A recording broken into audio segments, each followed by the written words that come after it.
Assalamualaikum warahmatullahi wabarakatuh, anak-anakku yang solih-solihah yang Ustazah sayangi.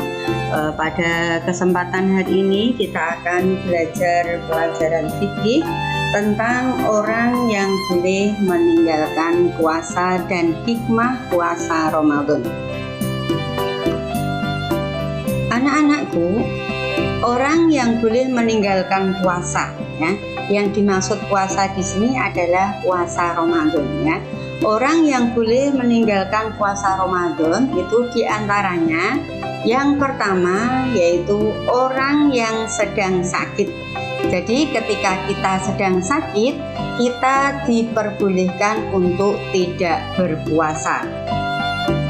Yang kedua adalah orang yang sedang dalam perjalanan jauh, ya, orang yang sedang bepergian atau seorang musafir itu boleh tidak mengerjakan puasa Ramadan dengan persyaratan yaitu jarak perjalanan atau jarak tempuhnya minimal 83 km dan bepergiannya tidak bertujuan untuk maksiat. Yang ketiga, orang yang boleh meninggalkan puasa Ramadan yang ketiga adalah orang tua renta yang sudah tidak kuat berpuasa, ya. Seperti kakek nenek kita, ya, yang sudah lanjut usia, sudah tidak mampu untuk menjalankan puasa, maka mereka tidak diwajibkan untuk berpuasa di bulan Ramadan. Selanjutnya adalah orang perempuan atau ibu yang sedang hamil dan menyusui. Nah, ibu yang sedang hamil dan menyusui ini juga diperbolehkan untuk tidak berpuasa di bulan Ramadan. Nah, lalu bagaimana cara mengganti kita ketika tidak berpuasa di bulan Ramadan? Nah, orang yang boleh tidak berpuasa, maka mereka wajib menggantinya dengan cara sebagai berikut. Yang pertama, anak-anak, ya, orang yang sedang sakit. Ketika kita sedang sakit, kita tidak atau boleh untuk tidak berpuasa, akan tetapi kita dianjurkan, diwajibkan untuk menggantinya di bulan yang lain di luar bulan Ramadan. Nah, berpuasa di bulan lain di luar bulan Ramadan ini namanya mengqadha. Jadi ketika kita sakit, kita boleh tidak berpuasa, tetapi kita wajib mengqadhanya di hari yang lain. Yang kedua adalah orang yang sedang dalam perjalanan jauh, ya. Ini cara menggantinya juga sama, ya, anak-anak. Ketika kita sakit dengan orang yang bepergian, itu cara menggantinya adalah dengan mengqadha atau berpuasa di hari yang lain.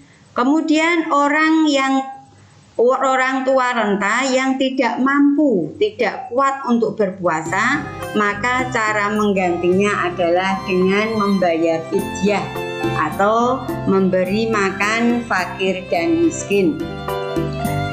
Sedangkan cara mengganti puasa Ramadan bagi perempuan atau ibu yang hamil dan menyusui ini ada dua, anak-anak.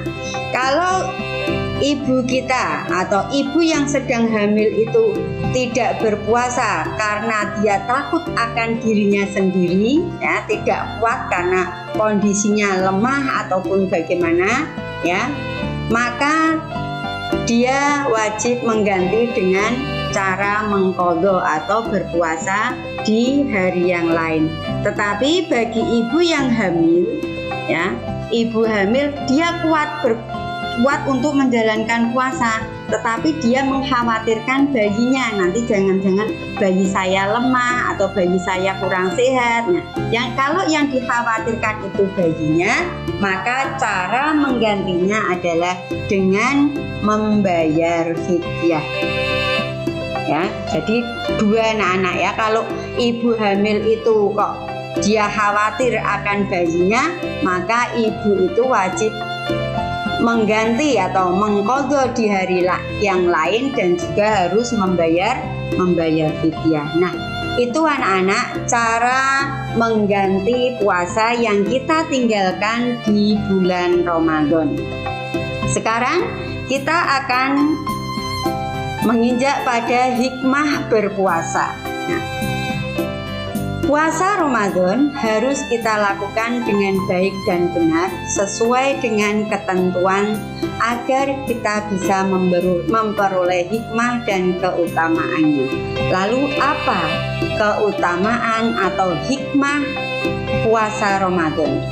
Hikmah puasa Ramadan diantaranya yang pertama yaitu dapat menghapus dosa-dosa yang telah lalu. Jadi dengan kita berpuasa maka kita akan terhapuskan dosa-dosa kita yang telah lalu.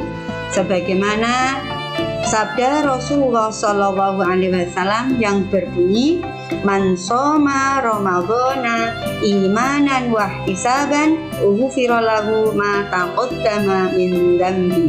Yang artinya, barang siapa berpuasa atas dasar iman dan mengharap pahala dari Allah, maka dosanya yang telah lalu akan diampuni. Hikmah yang kedua, meningkatkan ketakwaan kepada Allah Subhanahu wa Ta'ala. Jadi dengan kita berpuasa yang sesuai dengan tuntunan ajaran agama, maka kita akan meningkatkan ketakwaan kita kepada Allah Subhanahu wa Ta'ala.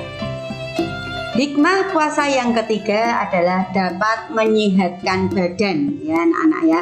Dengan berpuasa badan kita akan menjadi sehat.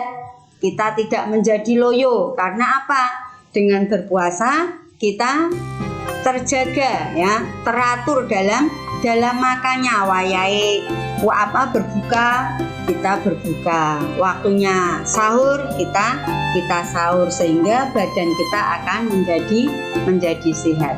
Yang keempat, hikmah puasa yang keempat adalah menumbuhkan rasa kasih sayang kepada fakir miskin. Dengan kita berpuasa, kita dapat merasakan lapar dan haus. Sehingga dengan rasa lapar dan haus itu kita dapat merasakan, oh iya, ternyata orang fakir miskin yang sehari belum tentu makan itu rasanya seperti ini.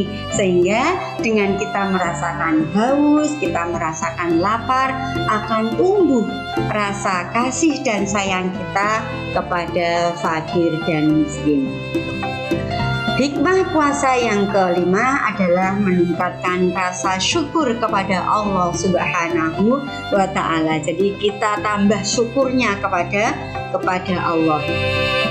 Hikmah yang keempat adalah melatih hidup disiplin ya. Jadi dengan kita berpuasa, kita melatih hidup disiplin ya. Kalau kita waktunya makan, kita makan. Waktunya kita harus beribadah, kita harus beribadah. Nah, puasa ini juga melatih kita untuk hidup disiplin. Yang ketujuh, menghindarkan diri dari perbuatan yang buruk. Bagaimana kita harus menghindarkan perbuatan yang buruk? Tentunya kalau kita mau melakukan hal-hal yang buruk, kita ingat, oh, saya sedang berpuasa. Nah, sehingga dengan kita mengingat, oh, kita sedang berpuasa, kita akan melakukan hal yang buruk tidak jadi karena sedang berpuasa. Orang yang sedang berpuasa akan menghindari diri dari perbuatan yang buruk atau perbuatan yang tercela. Nah, yang terakhir anak-anak, hikmah puasa yang terakhir yang ke-8 adalah melatih kesabaran ya. Dengan kita berpuasa, kesabaran kita akan meningkat, akan bertambah. Nah, anak-anak, sekian penjelasan dari Ustazah ya. Silahkan nanti anak-anak ditulis di buku kalian ya. Bagaimana cara mengqadha puasa bagi orang yang meninggalkan puasa di bulan Ramadan dan hikmah puasa Ramadan ya. Ustadzah berpesan anak-anak tetap semangat belajar dan beribadah di rumah bersama orang tua kalian. Jangan lupa berdoa, semoga kita senantiasa terjaga oleh Allah, senantiasa dijauhkan dari malapetaka dan diberi kesehatan. Sekian dari Ustadzah akhiri. Assalamualaikum warahmatullahi wabarakatuh.